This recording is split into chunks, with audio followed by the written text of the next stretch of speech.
എൻ്റെ പേഴ്സണലി എനിക്ക് ഏറ്റവും വലിയൊരു ട്രോമ പറഞ്ഞാൽ എൻ്റെ മുറിച്ചുകൊണ്ടാണ്. അപ്പോൾ ഞാൻ 8th പഠിക്കുന്ന ടൈം തൊട്ട് എനിക്ക് കിട്ടിയൊരു പേരാണ് സൗണ്ട് തോമ എന്നുള്ള സിനിമ റിലീസായ ടൈമായിരുന്നു. അപ്പോൾ സൗണ്ട് തോമി എന്നുള്ളൊരു പേരായിട്ട് അത് ഭയങ്കര ട്രോമയായിരുന്നു. ഞാൻ എൻ്റെ വീട്ടുകാരോട് പറഞ്ഞപ്പോൾ അവരത് പറഞ്ഞു അത് നിനക്ക് അറിയുന്നില്ല, ഫേസിലില്ല, അങ്ങനെയൊക്കെ പറഞ്ഞ് എൻ്റെ വീട്ടുകാർ എന്നെ പേഴ്സണലി നല്ല സപ്പോർട്ട് ചെയ്തിട്ടുണ്ട്. അത് കഴിഞ്ഞൊരു +1 എത്തിയ ടൈമിലാണ് ഞാൻ തടി വയ്ക്കാൻ വേണ്ടി തുടങ്ങിയത്. ഫുഡ് കഴിച്ചിട്ടല്ല എല്ലാവരും തടി വരാം. പക്ഷെ പേഴ്സണലി ഒരു ഒപ്പീനിയൻ, ഇപ്പം എവിടെ പോവുകയാണെങ്കിലും പറയും ഫുഡ് കുറച്ച് കൺട്രോൾ ചെയ്യേ. എന്തിനാ അങ്ങനെ ഫുഡ് കഴിച്ചിട്ട് തടി വെക്കണം? ഒരു ഡ്രസ്സ് ഇടുമ്പോഴോ നമുക്ക് സ്വയം കോൺഫിഡൻസ് നഷ്ടപ്പെടുത്താൻ നമ്മുടെ റിലേറ്റീവ്സ് ആണ്. എൻ്റെ അച്ഛൻ്റെ എങ്ങ സിസ്റ്റർ മരിച്ചായിരുന്നു. അപ്പോൾ നമ്മൾ അതൊരു ക്യാൻസർ ആയിട്ടാണ് മരിച്ചത്. അപ്പോൾ നമ്മൾ ആ ഒരു സങ്കടത്തിലിരിക്കുമ്പോൾ എൻ്റെ അച്ഛമ്മയുടെ അനിയത്തി വന്നിട്ട് കരഞ്ഞിട്ട് അവിടെ തളർന്നിരിക്കുമ്പോൾ വന്ന് ചോദിക്കുക, നീ നല്ല തീറ്റയാണല്ലോ, എന്താ അങ്ങനെ പൊണ്ണത്തടിച്ചായിരിക്കുന്ന ചോദിച്ചു. എനിക്ക് അതിന് എന്താ ആൻസർ പറയേണ്ടതെന്ന് അറിയാണ്ടായി. അങ്ങനെ ഒരു സാഹചര്യത്തിലല്ലേ നമുക്കത് കുട്ടിയുടെ മാത്രം അനുഭവമല്ല, ഒട്ടുമിക്കവരുടെയും അനുഭവം തന്നെയാണ്. ഏറ്റവും അറിയുന്നത് നമ്മൾ അറിയപ്പെടുന്ന ആൾക്കാരൊക്കെ ആയിരിക്കും നമ്മളിങ്ങനെ കുത്തി കുത്തി നോവിച്ചുകൊണ്ടിരിക്കുന്നത്. അനുഭവം ഉള്ളതുകൊണ്ട് പറയാണ്. അതിന് ഞാൻ അനുഭവിച്ചിട്ടുണ്ട്.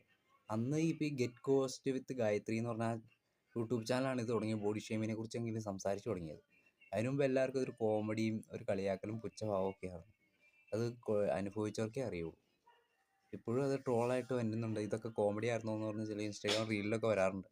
പക്ഷെ ആരെയും അങ്ങനെ ഈ ബോഡി ഷെയിം ചെയ്യുന്നത് അത്ര നല്ല പരിപാടിയല്ല. അപ്പം നമ്മുടെ ബോഡി ഉള്ളത് നമുക്കെപ്പോഴും കോൺഫിഡൻസ് ആയിട്ട് ഇരിക്കുക എന്ന് മാത്രമേ ഉള്ളൂ. നമ്മളെങ്ങനെയോ ജനിച്ചു പോയി, പക്ഷെ നമുക്ക് ജീവിച്ചേ തീർത്തേ പറ്റൂ. എനിക്കായാലും നിനക്കായാലും ഓപ്പോസിറ്റ് ഇരിക്കുന്ന ആൾക്കായാലും അവർ വെളുത്തവരോ കറുത്തവരോ ഈ ജാതിയിലോ മതത്തിലോ തന്നെ എനിക്ക് കിട്ടാത്തൊരു ശ്വാസം നിലച്ചാൽ ഞാനും മരിക്കും, അവരും മരിക്കും.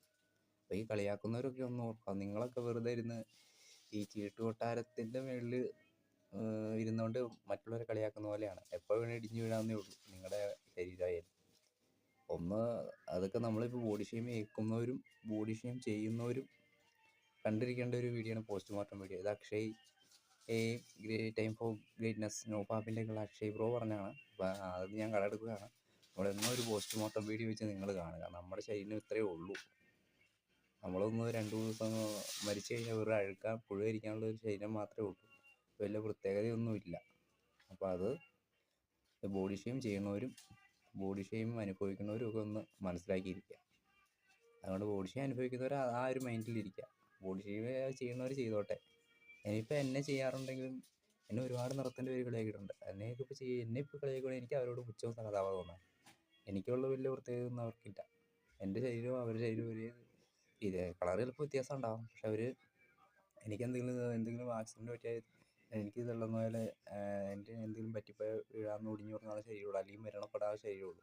അതേ ഓപ്പോസിറ്റുള്ള ഒരുത്തനും ഇതേ രീതിയിലുള്ളൂ. അപ്പോൾ ആരെയും നമ്മൾ കളിയാക്കാൻ ആരും പെർഫെക്റ്റ് അല്ല. ഇവിടെ ഭൂലോകത്തിൽ ആരും എല്ലാം തികഞ്ഞവരും ഇല്ല, പെർഫെക്റ്റും ഇല്ല.